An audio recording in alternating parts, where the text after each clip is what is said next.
Evolution. Evolution देखिए बेटा, evolution एक लैटिन भाषा के शब्द इवॉल्वर से इवॉल्व हुआ है, EVOLVER।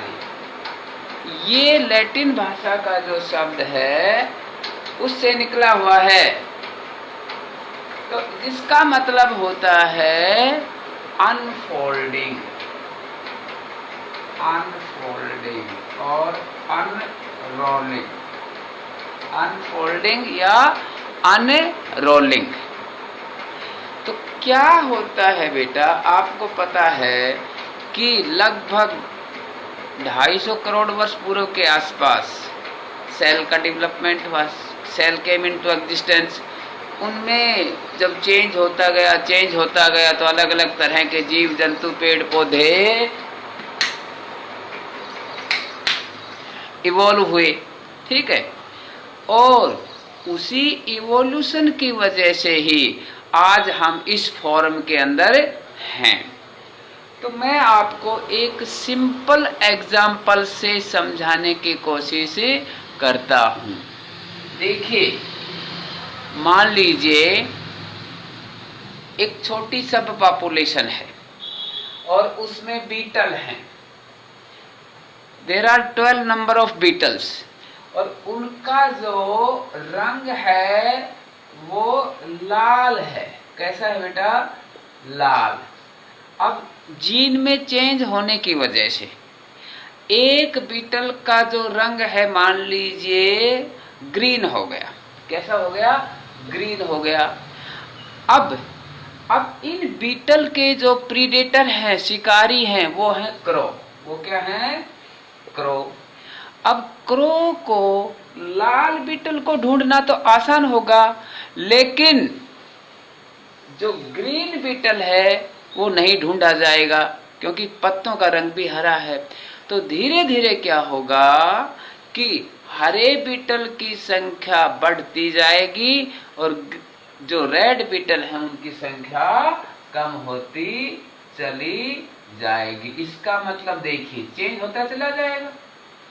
ग्रीन बीटल बढ़ते जाएंगे और रेड बीटल कम होते चले जाएंगे। लॉन्ग रनिंग में तो जो आगे जो जनरेशन प्रोड्यूस होगी उसका रंग होगा ग्रीन। कैसा रंग होगा? ग्रीन। तो इसका मतलब हम ये समझे कि जीन में चेंज आया, जीन में चेंज आने की वजह से करैक्टर में चेंज आया, करैक्टर में चेंज आने की वजह से यहाँ नेचर ने सेलेक्टर का काम किया और चेंज आ गया। ठीक है, चेंज आ गया। ठीक है, अब दूसरी कंडीशन सुनिए कि यहां पर बीटल तो रेड है बेटा, लेकिन जीन में चेंज आने की वजह से एक बीटल का रंग ब्लू हो गया। क्या हो गया? ब्लू हो गया। अब कौवे रेड को भी ढूंढ सकते हैं, ब्लू को भी ढूंढ सकते हैं। ठीक है, लेकिन कंडीशन सोचिए, मान लीजिए पॉपुलेशन छोटा है और वहां पर एक हाथी आ जाता है। हाथी यहाँ पर तोड़फोड़ कर देता है। तोड़फोड़ करने की वजह से जो ज्यादा जो बीटल मरे वो रेड कलर के थे और जो ब्लू कलर वाला बचा।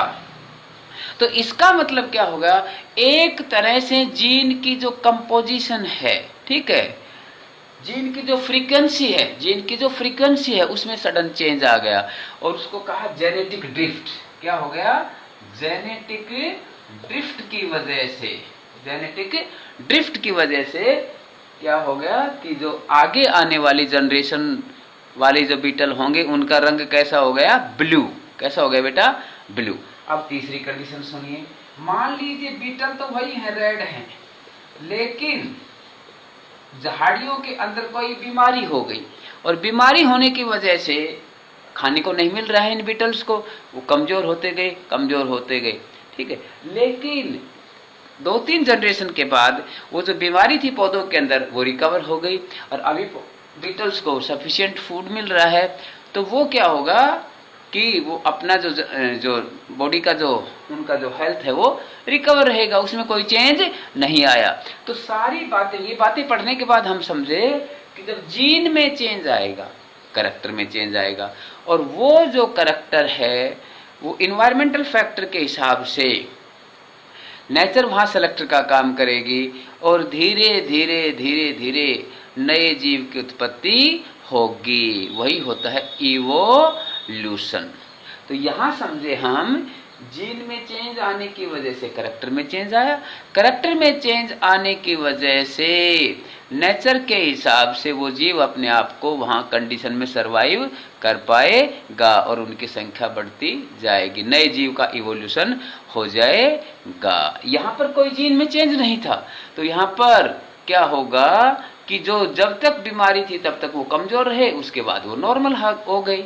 ठीक है, तो इसका मतलब जीन में चेंज आने की वजह से करैक्टर में चेंज आता है और करैक्टर के हिसाब से जीव अपने आप को बदलते हुए इन्वायरमेंट में सरवाइव कर पाता है। यही है इवोल्यूशन। ठीक है बेटा, अगले जो वीडियो में और आगे बात करेंगे। धन्यवाद।